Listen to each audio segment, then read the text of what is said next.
Hi, this is Congressman Tom Cole, and this is another one of our weekly chats on what's happening in Congress. Congress has actually been quite busy this week, mostly focused on appropriations. We actually passed the first package of bills, 4 different appropriations bills, including the 2 largest that we have, Defense and Labor, Health, Human Services, and Education bill, across the floor. Now, again, they were pretty much party line votes, but this is the opening stage of the appropriations process, and it's good to have it moving. We also began to take up another package of 5 different bills that together spend an additional $350 billion. I don't think we'll finish them this week, but we will finish them early next week. And we'll have most of the appropriations work done. The Senate then needs to pass the bills. The 2 chambers will go to conference. There'll be a lot of compromises then, and I expect we'll get a much better product out once the Democratic House has to sit down with the Republican Senate and work with the president and actually produce something that the president's willing to sign. So again, this is progress, but we're a long way away from having completed the process. It's interesting that we managed to pass the Labor, Health, and Human Services and Education bill the very week that is Alzheimer's week. That particular bill contains the funding that takes care of Alzheimer's research. And that's an area, frankly, I'm very proud of what Congress has done really over the last 4 years. Alzheimer's is our most expensive disease. It costs the federal government $290 billion a year to look after Alzheimer's patients through Medicaid and Medicare and, frankly, other kinds of funding. But frankly, that doesn't hold a candle to the human suffering that the disease actually inflicts on people. Something I know a lot about, having watched my father struggle with this disease, and we eventually lost him.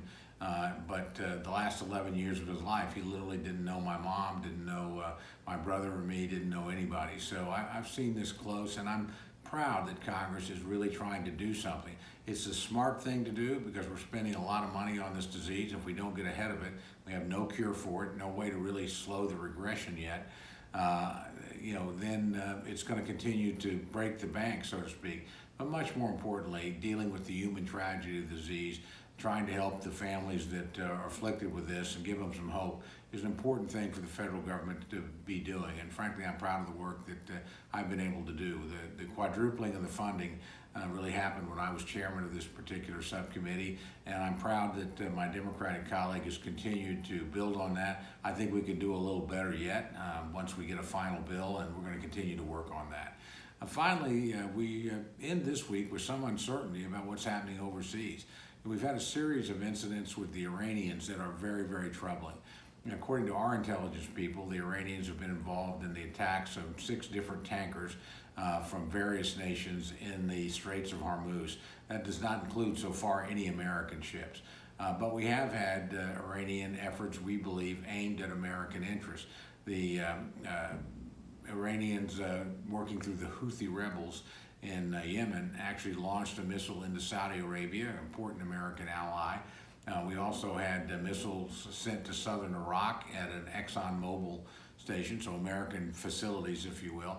And finally, most recently, the shoot down of an American drone, which we believe was in international airspace. The Iranians claim it had violated their airspace, but there's no doubt that it was shot down by the Iranians.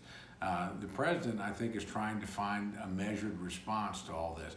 We want to send a message to the Iranians that this kind of behavior is unacceptable and that if you strike at American targets, there's going to be a swift response. On the other hand, I think the president genuinely does not want to go to war with Iran and is trying to send that message that he's willing to sit down and talk, but not while the Iranians are engaged in provocative activities. So we'll keep you posted on this in the weeks ahead. Obviously, something could happen at literally any moment. And, thank goodness we have not only the military resources, but much more importantly, the brave men and women on the front lines to defend us, defend our interests, and deter any irrational or dangerous activity by the Iranians. So again, we'll be discussing this, I'm sure, in the weeks ahead.